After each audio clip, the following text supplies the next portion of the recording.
My self Kartik Shukla और आज जो मैं टॉपिक आपको पढ़ाने जा रहा हूँ वो है RH इनकम्पैटिबिलिटी।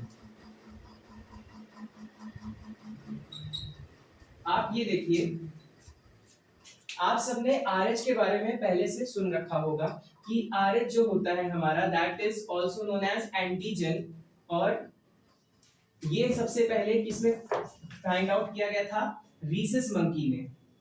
ठीक है, अब जो कार्ल लैंडस्टीनर थे उन्होंने ये चीज देखी कि किसी भी लिविंग ऑर्गेनिज्म में कुछ में ये प्रेजेंट होता है तो उसको हम कह सकते हैं पॉजिटिव ब्लड ग्रुप, और कुछ में RH एब्सेंट होता है तो उनको हम कह सकते हैं नेगेटिव ब्लड ग्रुप। सपोज आप कहीं किसी हॉस्पिटल में गए और डॉक्टर ने कहा कि पेशेंट का ब्लड ग्रुप है A पॉजिटिव, इट मींस उस पर्टिकुलर पर्सन में एंटीजन A प्रेजेंट होगा और RH भी प्रेजेंट होगा। That's why we can say that the blood group of patient is A positive and blood group of patient is A positive.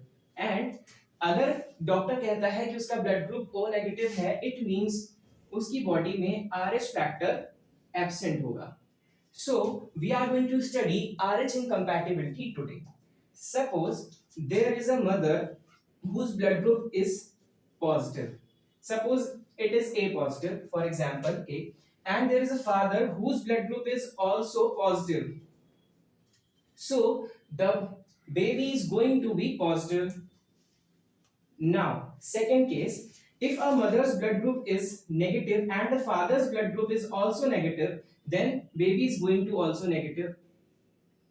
Third thing, if a mother's blood group is negative and father's blood group is positive, baby is also going to negative. Now this condition is become worst in the case of delivery, because आप ये देखिए कि किसी भी mother की body में जो antibody है वो इसके खिलाफ बनेगी, और आप ये देखिए कि बच्चे का ब्लड ग्रुप कैसा है? Positive. So you need to think about this that a mother is carrying a baby whose blood group is positive with जिधर उसकी खुद की बॉडी नेगेटिव हो रखी है।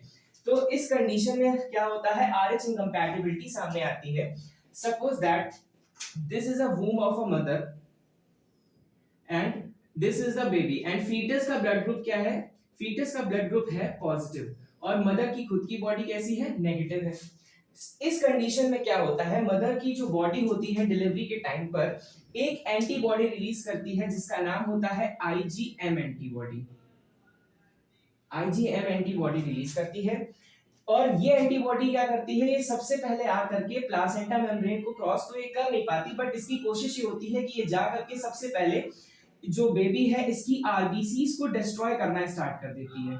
जब आरबीसीज डिस्ट्रॉय हो जाएंगी बेबी की, तो जो बेबी होगा वो स्टिल बर्थ का शिकार हो जाएगा। स्टिल बर्थ का मतलब होता है बच्चा जो होगा वो डेथ पैदा होगा, यानी कि cases of death baby is higher in this case. कहानी में ट्विस्ट ये होता है कि हमारी जो मदर्स होती है उनकी बॉडी में एक लेयर प्रेजेंट होती है दैट इज प्लासेंटा, और ये जो IgM एंटीबॉडी होती है ये प्लासेंटा को क्रॉस नहीं कर पाती है, इसलिए जो हमारा बेबी होता है वो हेल्दी बेबी डिलीवरी के टाइम पर हेल्दी बेबी हो जाता है। बट अगेन मैंने कहा कहानी में twist, biology is not about why but biology is all about why not. अगर ऐसा हो रहा है तो ऐसा क्यों नहीं हो सकता?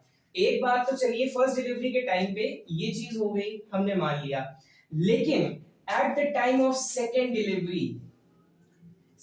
डिलीवरी के टाइम पे अब हमारी ह्यूमन बॉडी है उसमें बहुत सारी एंटीबॉडीज प्रेजेंट हैं, वो सारी हम आगे जैसे जैसे करके पढ़ने वाले हैं हेल्थ एंड डिसीज चैप्टर में।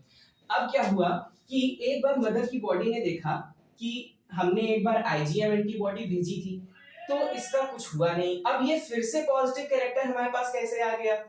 तब क्या करती है? सारी एंटीबॉडी का ब्रह्मास्त्र जो होता है वो होता है IgG एंटीबॉडी। ठीक, ये IG स्टैंड्स फॉर इम्यूनोग्लोबिन, ये ध्यान रखिएगा, IG स्टैंड्स फॉर इम्यूनोग्लोबिन। क्या होगा कि अब मदर की बॉडी एक ये एंटीबॉडी रिलीज करे, मैंने क्या इसको ध्यान रखेगा, this is the Brahmastra of all antibodies. So mother की बॉडी IgG एंटीबॉडी रिलीज करेगी और अब ये एंटीबॉडी के अंदर इतनी ताकत होती है कि ये प्लासेंटा मेम्ब्रेन को क्रॉस कर सकती है। ये प्लासेंटा मेम्ब्रेन को क्रॉस कर देगी और जब ये प्लासेंटा को क्रॉस करेगी ये सीधे जाके बच्चे की आरबीसीज को डिस्ट्रॉय करना स्टार्ट कर देगी। और आरबीसीज कैसे बनेगी? लीवर से बन रही है, क्योंकि हमने बताया है आपको कि जब बच्चा फीटस स्टेज पर होता है तो उसकी आरबीसीज कौन बनाता है? लीवर बनाता है। जैसे जैसे लीवर के पास फोकस और बढ़ेगा कि हमको भाई आरबीसी डिस्ट्रॉय होना शुरू हो चुकी है, हमको और आरबीसी बनानी पड़ेगी और जल्दी जल्दी बनानी पड़ेगी। इस वजह से लीवर के ऊपर एक प्रेशर क्रिएट होता है कि उसको आरबीसी और बनानी पड़ेगी। इसलिए वो क्या करता है? इमैच्योर आरबीसीज भेजना स्टार्ट कर देता है। इमैच्योर आरबीसीज वो भेजना स्टार्ट कर देगा, जिसकी वजह से वो आरबीसीज कोई भी फंक्शन करने के लिए एलिजिबल नहीं बचेंगी। ठीक उसी तरह से अब हम ये देखते हैं कि अब देखिए इमैच्योर आरबीसीज आ गई। जैसे जैसे इमैच्योर आरबीसीज आ जाएंगी तो हमारी बॉडी में, मतलब फीटस की बॉडी में बाइल का सेक्रीशन बहुत जल्दी होना स्टार्ट हो जाएगा। इस वजह से बेबी को जॉन्डिस की दिक्कत हो सकती है और he or she might be suffering from the stillbirth। इस कंडीशन को रोकने के लिए हमारी मेडिकल साइंस ने एक वैक्सीन का आविष्कार किया है कि आप इसी से ध्यान रखिए, आरएच से ध्यान रखिए। वैक्सीन का नाम है रोगम vaccine. So after first delivery doctors क्या करते हैं? मदर को रोगम वैक्सीन लगाते हैं, जो क्या करती है? प्लासेंटा और जो हमारा स्किन है उसके बीच में एक और लेयर क्रिएट कर देती है। ब्लैक से बना देती, एक और लेयर क्रिएट कर देगी।